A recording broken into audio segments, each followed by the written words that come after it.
It's against the total machine. But if the price isn't right, I don't sign, final fight. You're out of blood, kid, you know what we mean. Bonjour à tous, ici Gros62 et on se retrouve pour l'épisode bonus sur Bendy & Machine parce qu'on avait terminé la dernière fois le let's play, le lore narratif sur cet excellent jeu. Et cette fois-ci, on s'attaque au chapitre archives. C'est juste pour présenter tous les différents personnages, peut-être raconter des éléments du lore que j'aurais pu oublier. Alors, petite coupure vite fait, c'est juste que encore une fois il y a eu un bug dans le son. J'ai eu un bug à chaque épisode dans ce let's play, mais c'est pas grave. Le début de la lecture sera un peu différent. Bendy et la machine d'encre a vu le jour lorsque le développeur/dessinateur, connu sous le nom de The Mitly, a expérimenté avec brio l'introduction d'un style 2D esquissé dans un monde en 3D. Après avoir transformé l'idée en un jeu d'horreur, le premier chapitre du jeu a été créé en un peu moins d'une semaine avec le programmeur/ami Mike Mood et sorti le 10 février 2017. À leur grande surprise, ils ont réussi à obtenir un accord avec les joueurs mondiaux indépendants presque du jour au lendemain. The Mitly et... Mais qu'est-ce qu'ils foutent alors? C'est pas The Mitly. C'est The Mitly et Mike Mood ont décidé de laisser tomber tous les autres projets pour travailler sur Bendy et raconter une histoire d'encre unique. L'ensemble du jeu a été conçu pour avoir un seul chapitre à la fois en 1 an et demi par un petit groupe de développeurs indépendants. Bien que le concept et l'histoire soient restés tels qu'ils étaient initialement conçus, le jeu a changé au cours du développement à mesure que les personnages et les modèles ont été affinés à partir de leur première version conçue ensemble. Cette archive est un clin d'œil des coulisses de ce processus. Bon, il y a quelques petites merdes dans le texte, hein, on l'a vu dans tout le jeu, mais c'est pas grave, ça arrive. Commençons par Brut Boris. Voilà, hop. Nickel. La monstruosité d'Ice Angel Brut Boris a été l'une des plus grandes surprises du chapitre 4. Sa conception était grossièrement basée sur le monstre de Frankenstein, mais avec une apparence plus inachevée. Alice prit des parties de lui et substitua des choses de son corps rejetées rapidement.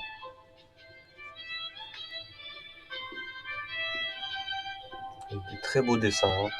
Boris le loup, un ami à la fin, a été conçu en utilisant diverses références de dessins animés des années 1920, mélange de styles d'animation de la côte ouest et de la côte est. Ce loup silencieux et généreux a séduit bien des gens, même s'il a parfois été un casse-tête pour l'équipe de développement en raison de son intelligence artificielle. Ouais, bah le pire intelligence artificielle, c'est les deux cons. Hein. Beta Boris, on ne voit pas sur son bras.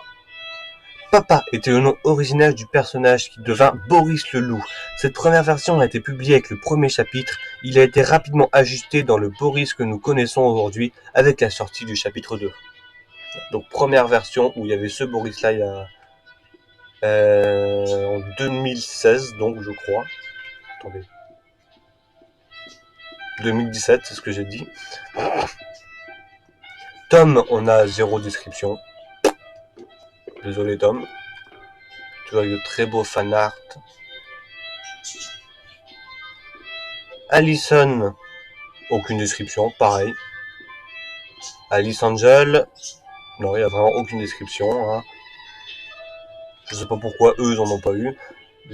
Un Lost Ones, et je sais pas pourquoi lui est enfermé, le pauvre. Attendez, on va commencer par le Sami Beta. Alors, Beta Sami, qui est un petit peu buggé, hein, ça se voit.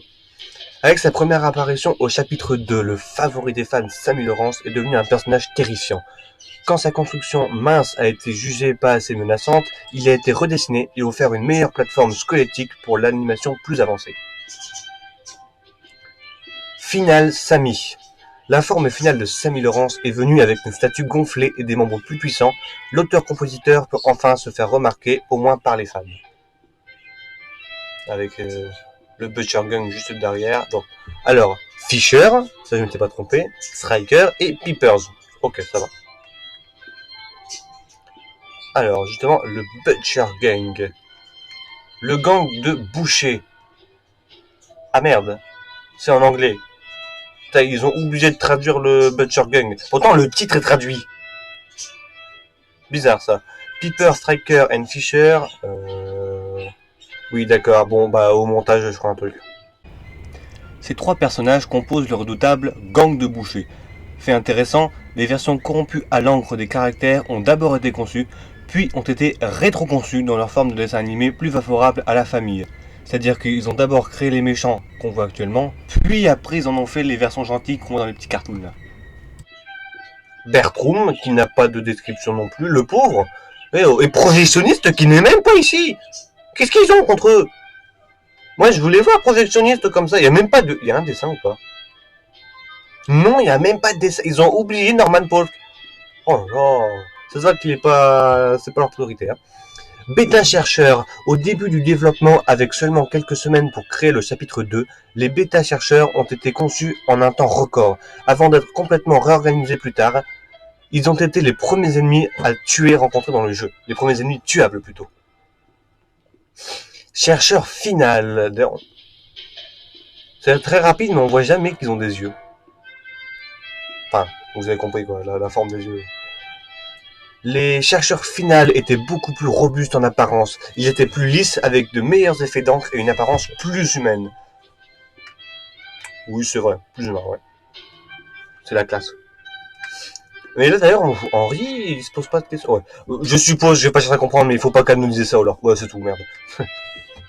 Ils sont mis ça comme ça, ils ont bien fait. Oh. Alors. Concept Bendy, que j'en parlais dans le chapitre 1, ça. Le Concept Bendy. Et heureusement qu'ils ont changé. C'est la première version de Bendy, jamais modélisée dans les premiers concepts. Bendy était beaucoup plus petit, plus mignon, avec un visage qui s'ouvrait pour révéler une bouche terrifiante. Alors ça, un jumpscare de ça, la première apparition a été horrible, je pense. Hein. T'avais un truc tout mignon, comme ça, tu t'approches et puis t'as fait un énorme truc. Ça aurait été terrifiant. C'est moche, mais terrifiant. Alpha Bendy, donc cette version-là a uniquement été utilisée pour son jumpscare dans le chapitre 1, puisque le corps en entier sera celui-là. Voilà, celui-là. Alpha Bendy, c'est la conception originale de l'encre de Ink Bendy utilisée par le jeu depuis la première version du chapitre 1. Il est plaisamment appelé oiseau-crotte avec un sourire. Crotte d'oiseau, je suppose plutôt. D'accord, bon bah bonjour oiseau-crotte. Beta Bendy, on reconnaît un peu plus la forme. C'était la forme de l'encre Bendy jusqu'à la sortie du chapitre 4. À ce moment-là, le jeu a reçu une nouvelle mise à jour visuelle et le personnage obtient également un nouveau modèle.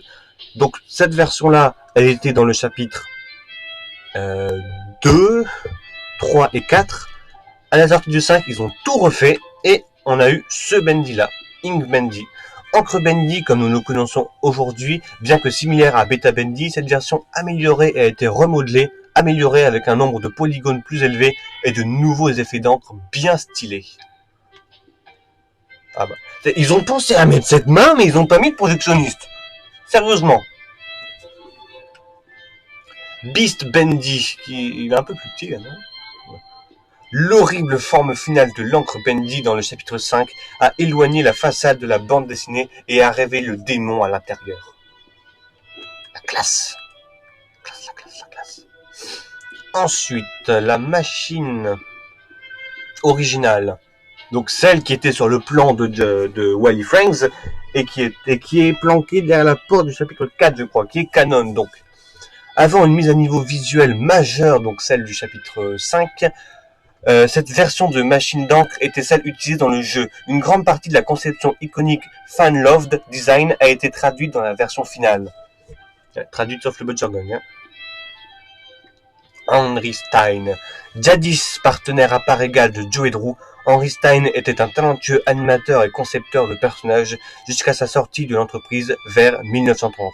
Sa place dans l'histoire de Joe et Drew Studios est très peu connue, mais on raconte qu'il est le véritable créateur de personnages les plus mémorables du studio. Et on a 0 dessin. Alors peut-être que dans le 2, il y aura un autre chapitre archive comme ça et qu'il y aura la tête de Henry Stein. Si on le voit dans le 2, hein, je pense pas qu'il le fasse popper comme ça dans un truc chapitre archive, pardon. Bon, bah, génial, je trouve ça une très bonne idée de mettre ce chapitre-là. J'étais ravi de faire ce let's play. J'espère que j'ai rien oublié et que j'ai rien dit en connerie sur le lore de Bendy. Peut-être que j'y reviendrai entre deux. J'ai pas envie de faire une vidéo le lore de Bendy parce que Tristan Hercé l'a déjà fait. Et vraiment, ce serait juste le répéter. Ce serait du copier-coller, du plagiat. Mais bon, c'était Griou60 de la Team Généraux pour la fin de ce let's play sur Bendy and the Ink Machine. Au revoir. We can throw you through holes, cut on ropes, take a race against the toll on its chain. But if the price isn't right, out of sight, final flight, you're out of luck, kid, you know what we mean. Et donc là, une image envoyée à Joey Drew par Henry. Tell me another one, Uncle Joey.